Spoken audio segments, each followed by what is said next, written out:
علماء اکرام کے بیانات سننے کے لیے ترغیبی بات چینل کو سبسکرائب کریں۔ نبی علیہ الصلوۃ والسلام نے ارشاد فرمایا، اللہ تبارک و تعالیٰ نے 4 قسم کے آدمی بنائے ہیں۔ ایک آدمی وہ ہے جس کو اللہ تبارک و تعالیٰ نے مال دیا ہے اور ساتھ ہی ساتھ اللہ تبارک و تعالیٰ نے اس کو علم بھی دیا ہے۔ یہ آدمی اپنے مال کے اندر اللہ کے احکام کے مطابق عمل کرتا ہے، اللہ کا تقوی اختیار کرتا ہے، صلہ رحمی کرتا ہے، حقوق کی ادائیگی کرتا ہے اور بیجا خرچ نہیں کرتا، ایسی جگہ پر اپنا مال خرچ نہیں کرتا جس کو اللہ تبارک و تعالیٰ نے ناپسند فرمایا ہے۔ کہا یہ بہترین سب سے اعلیٰ درجے کا یہ مسلمان ہے۔ دوسرا وہ شخص ہے جس کو اللہ تبارک و تعالیٰ نے مال تو نہیں دیا لیکن علم دیا ہے، اور اس کی یہ نیت ہے کہ اگر میرے پاس بھی مال ہوتا تو میں بھی ایسے ہی مواقع تلاش کر کے اللہ تبارک و تعالیٰ کی رضا اور خوشنودی کے اندر خرچ کرتا۔ تو فرمایا اللہ کے نبی صلی اللہ علیہ وسلم نے، اس کے پاس مال نہیں ہے لیکن اس کی نیت یہ ہے کہ ہوتا تو یہی کرتا اور اپنی نیت میں سچا ہے، تو اللہ تبارک و تعالیٰ اس کو بھی پہلے شخص تک پہنچا دیں گے نیت کی بنیاد پر۔ نیت المؤمن خیر من عملہ، مومن کی نیت اس کے عمل سے بہتر ہے، کیونکہ نیت کے اندر ریاکاری نہیں ہوتی۔ عمل میں ریاکاری کا شبہ ہے، نیت میں ریاکاری کا کوئی شبہ نہیں، کیونکہ نیت دل کا عمل ہے اور دل کا عمل کوئی جانتا نہیں۔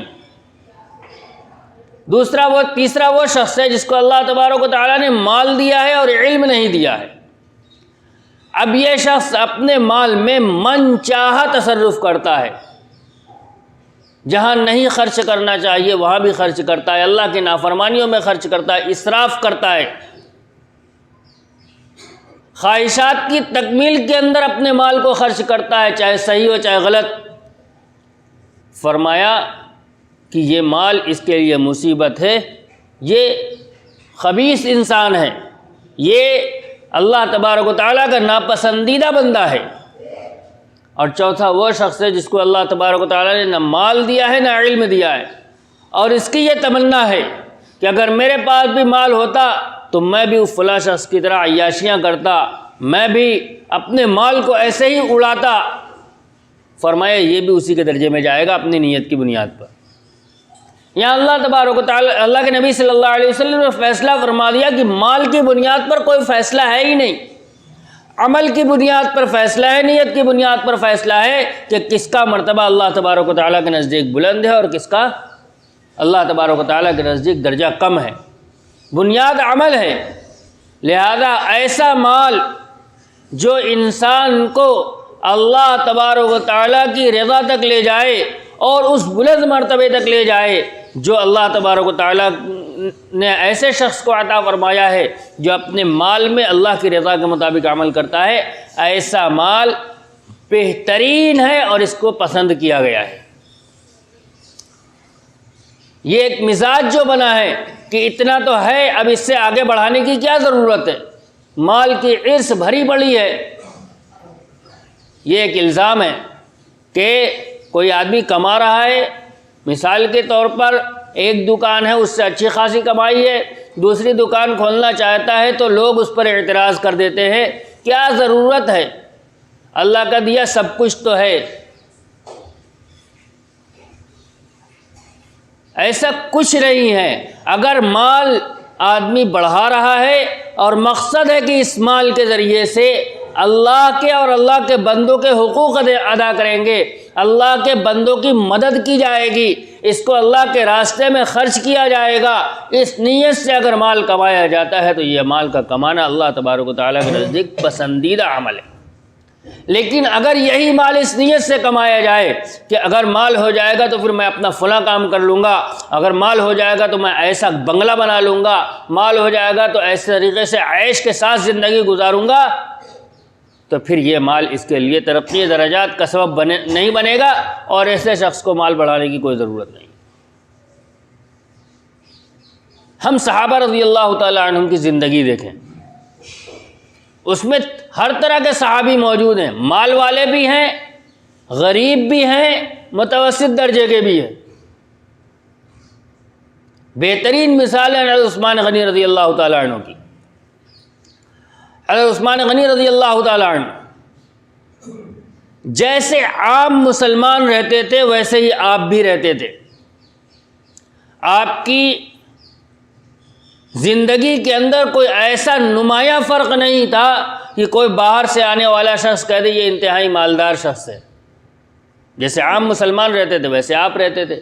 بلکہ کتابوں کے اندر تو یہاں تک لکھا ہوا ہے کہ اس زمانے کا ایک کپڑا تھا جس کو فر کہا جاتا تھا.